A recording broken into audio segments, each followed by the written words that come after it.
Yo les gars, c'est Alex, comment ça va? Alors aujourd'hui on se retrouve pour une nouvelle vidéo sur Sora. Alors aujourd'hui je vais répondre à une question qui m'est pas mal posée dans les commentaires de mes vidéos.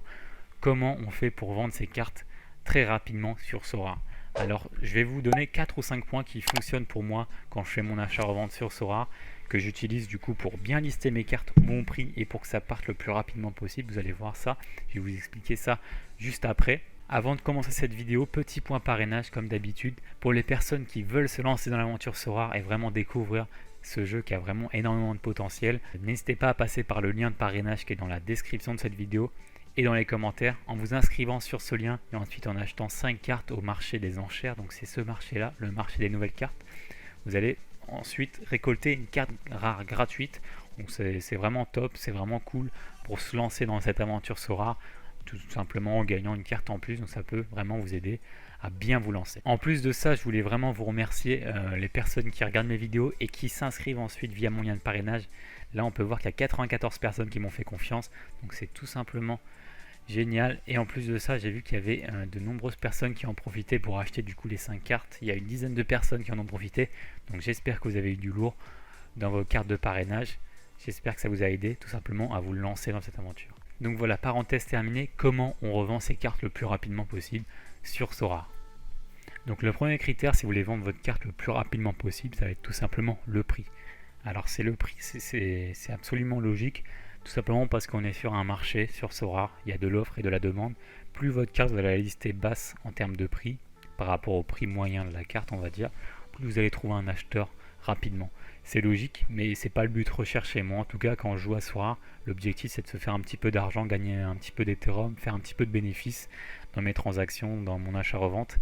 Donc l'objectif, ça va pas être de vendre ma carte en 5 secondes et perdre 50 euros dessus. Ça va être de la vendre le plus rapidement possible, mais en faisant un petit peu de bénéfices pour enchaîner un petit peu les bonnes opérations, etc. Donc là, la question, ça va être comment bien lister sa carte. Alors ça va être assez simple quand vous allez lister votre carte. La première chose à faire, ça va être d'aller sur la carte du joueur, de regarder le prix actuel du marché et de surtout bien analyser parce que les prix des cartes bougent assez rapidement sur Sora. Il y a pas mal de critères, de choses qui font que ça bouge. Donc il faut bien analyser ça et garder en tête que c'est un marché qui évolue tous les jours. Donc il faut surtout bien analyser. Donc là, on peut voir que pour ma carte de Moses Simon que j'ai acheté il y a plus d'une vingtaine de jours, je suis dans l'un des moins chers. Moi, ce que je vous conseille, c'est de regarder par rapport à l'année de votre carte. Donc moi, je suis en 2020-2021, donc je vais regarder le prix par rapport à cette année-là. Je ne vais pas me fixer par rapport à celle-ci, parce que vous pouvez voir qu'elle a 0% de bonus. Donc pour moi, on ne joue pas vraiment dans la même catégorie en termes de valeur de carte. Celle-ci vaut un peu moins cher. Donc là, on peut voir en termes de prix, je ne suis pas le moins cher. La moins chère au niveau de la même saison, c'est celle-ci de Knowing. Elle a 0,135 et moi je suis à 0,140. Mais j'ai décidé de me mettre à ce prix-là parce que vous pouvez voir en termes de bonus, je suis vraiment au-dessus de sa carte. Donc là, ça peut faire la diff et ça peut aussi pousser un acheteur potentiel à acheter ma carte car elle a tout simplement plus de bonus. Donc il faut vraiment faire cette distinction en étant le moins cher du marché, mais aussi pourquoi vous devez être le moins cher du marché. Là c'est logique, lui il doit être le moins cher du marché parce que sa carte elle va pas trouver un acheteur assez rapidement, tout simplement parce que c'est une carte qui donne moins envie, parce que c'est une carte qui date un peu plus que la mienne, et tout simplement parce qu'elle a 0% de bonus. Donc là l'objectif prioritaire, ça va être d'être le moins cher possible. Donc là moi je pense que je suis à 0,140, c'est un bon prix par rapport à mon bonus et à la date d'édition de ma carte. En plus de ça, ce que je fais pour bien lister ma carte, c'est que je vais tout le temps voir sur Sora Data, qui est pour moi un outil indispensable quand vous jouez à Sora. Vous tapez le nom de votre joueur et vous allez sur ce graphique là, Price Graph. Ça va être tout simplement le graphique de prix de votre joueur durant les derniers jours, dernières semaines. Donc c'est vraiment top. Ça vous donne pas mal de données sur l'évolution du prix. Donc là, on peut voir qu'il y a eu des ventes dans les derniers jours. Par exemple, sur Moses Simon, il est parti à 0,135 il y a 5 jours. Ce que je vous conseille, c'est aussi de voir les offres directes parce qu'ils ne sont pas directement affichés. Donc, cochez cette case-là. Et là, directement, vous avez accès à beaucoup plus de ventes qui sont, on va dire, cachées de base. Donc là, on peut voir qu'aujourd'hui, il y a une vente à 0,125. Pareil, je crois, hier, non, il y a 3 jours, 0,115. Donc là, on peut voir que son prix, à peu près, c'est 0,130. Donc là, en me mettant à 0,140, je pense que je recevrai des offres entre 130 et 140. Donc pour moi, en termes de prix, je suis bien positionné. Donc voilà, je n'ai pas modifié mon prix, mais ce qu'il faut retenir, c'est vraiment se fixer un prix par rapport à ce graphique-là. Pas trop bas, pas trop haut, juste dans la moyenne. Le deuxième point que je voulais aborder dans cette vidéo, si vous voulez vendre votre carte le plus rapidement possible sur Sora, ça va être tout simplement le moment où vous allez lister votre carte. Selon l'heure où vous allez la lister, elle n'aura pas tout le temps la même valeur. Par exemple, là je prends l'exemple de Moses Simon. Il y a 2-3 semaines, quand je l'ai acheté, son prix moyen il était aux alentours de 0,78 jusqu'à 0,100. Tout simplement parce qu'à ce moment-là, c'était la trêve estivale, il n'y avait pas de match. Du coup, les gens cherchaient à la vendre parce qu'elle n'était pas jouable, elle n'était pas utilisable sur Sora. Mais là, on est bientôt début août. Dans la semaine, on va passer au mois d'août. Il faut savoir que la Ligue 1 va reprendre, Nantes va reprendre ses matchs. Du coup, Moses Simon va pouvoir être réutilisable. Et ce qui veut dire que sa carte va monter en valeur parce qu'elle pourra être utilisable dans le jeu Sora.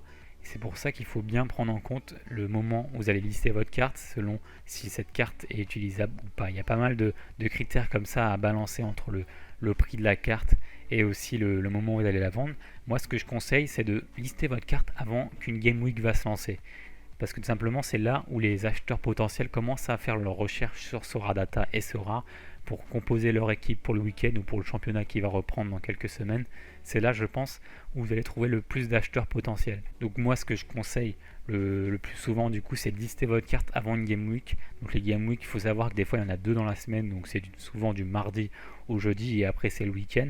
Ça dépend des semaines, mais en ce moment, vu que tous les championnats vont reprendre, ça va être un peu dans ce rythme-là. Mais voilà, vous avez compris, lister votre carte avant une Game Week, c'est vraiment super important. Et en plus de ça, ce que je conseille, tout simplement ce que je vous conseille, c'est de relister le plus souvent possible votre carte. Parce qu'en faisant ça, en fait, vous allez être dans les premières cartes visibles quand vous allez dans Marché, Nouveau listing, votre carte va être dans les premières. Et je sais qu'il y a pas mal d'acheteurs qui regardent dans cet onglet-là.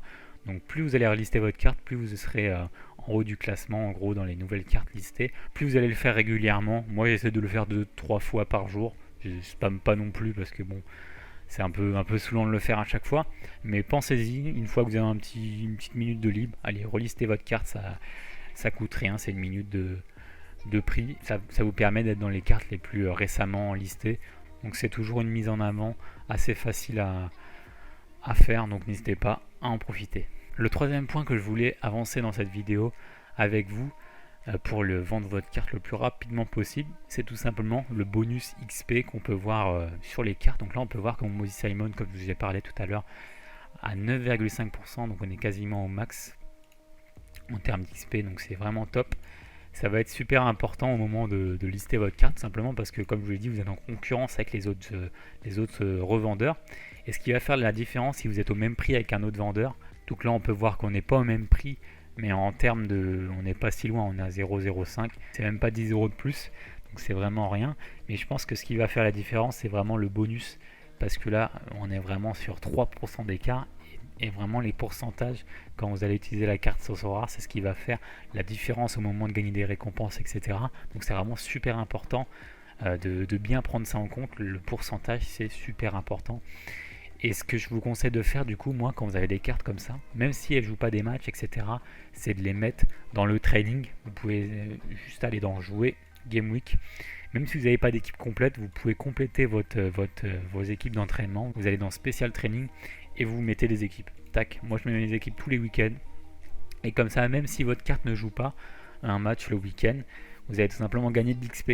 Donc vous n'allez pas en gagner énormément, mais ça va peut-être vous permettre au bout de 3-4 Game Week de gagner un 0,5%. Et au final, c'est ce qui peut faire la différence par rapport à un autre revendeur. Donc n'hésitez pas à le faire, ça prend pas beaucoup de temps. N'hésitez pas à placer votre carte dans les trainings pour qu'elle gagne un peu de pourcentage. Donc le dernier point de cette vidéo, c'est tout simplement de bien analyser la situation du joueur dans son club. Parce qu'il faut savoir que le prix du joueur sur Sora va surtout dépendre des performances du joueur dans la réalité. Là, je vais vous donner un exemple qui fonctionne avec Altidore et qui est assez simple à comprendre. Il faut savoir que Altidore, du coup, c'est un numéro 9 qui joue à Toronto aux États-Unis, qui est un peu la star de l'équipe. C'est le numéro 9, un peu légende du club. Il faut savoir que du coup, Toronto a eu un début de saison assez compliqué. Altidore s'entendait pas trop avec le coach qui était récemment arrivé.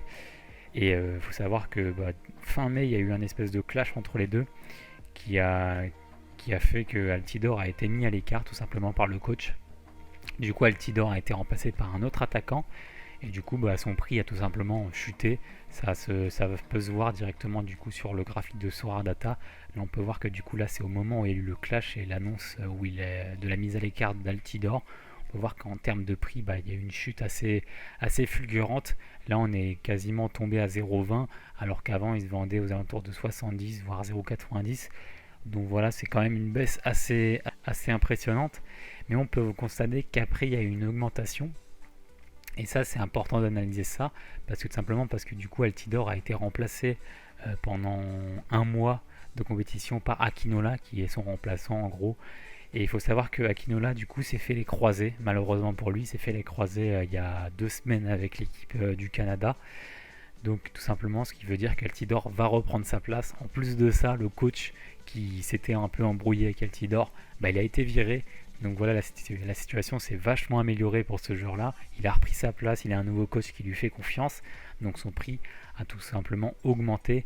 Donc là, ce qui est important pour vous et ce que je vais essayer de vous dire, c'est de bien analyser la situation du joueur dans le club pour bien comprendre son prix et pourquoi il est aussi bas. Par exemple, à ce moment-là, bah là c'était parce qu'il était au moment de la mise à l'écart, et là c'est parce que tout simplement il a retrouvé une place de titulaire.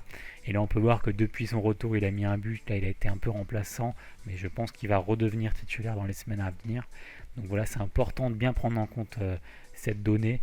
Sorare, c'est pas un jeu virtuel, c'est un jeu qui se base sur la réalité. Donc vraiment bien comprendre ça et bien analyser la situation du joueur dans son club, dans la réalité, pour bien fixer un prix à son joueur. Pas trop bas, pas trop haut, comme je l'ai dit. Il faut bien prendre en compte toutes les spécificités du jeu et bien fixer son prix. Moi, ce que je conseille toujours pour bien du coup fixer son prix, c'est de regarder sur Sorare Data, le graphique comme je vous ai présenté dans mon premier point, mais aussi de s'informer sur Twitter, sur Discord. Il y a une sacrée communauté française autour de Sorare. Donc n'hésitez pas à rejoindre des Discord, etc., à discuter avec la communauté. Il y a vraiment beaucoup d'entraide, c'est vraiment une vraie communauté. Donc c'est super cool, il y a pas mal d'échanges d'informations. Donc profitez-en, il y a des comptes Twitter qui sont dédiés à Sorare, qui donnent les infos sur les joueurs qui seront titulaires, les équipes, etc. Les infos transferts, blessures. Donc voilà, n'hésitez pas à vous informer. Je pense que c'est le plus important sur Sorare, s'informer sur ses achats, etc. Donc voilà pour ces 3-4 petites astuces, j'espère que ça vous a aidé un petit peu. J'ai essayé de partager les informations qui fonctionnent pour moi, ce que je mets en place. Donc voilà, j'espère quand même vous avoir aidé sur certains points. Si vous avez des petits conseils, des petites astuces de votre côté que vous mettez en place au moment de lister vos cartes sur Sora, n'hésitez pas à les mettre dans les commentaires. J'ai hâte de lire ça. En tout cas, on se retrouve pour une nouvelle vidéo très bientôt les amis. Prenez soin de vous. Bye bye.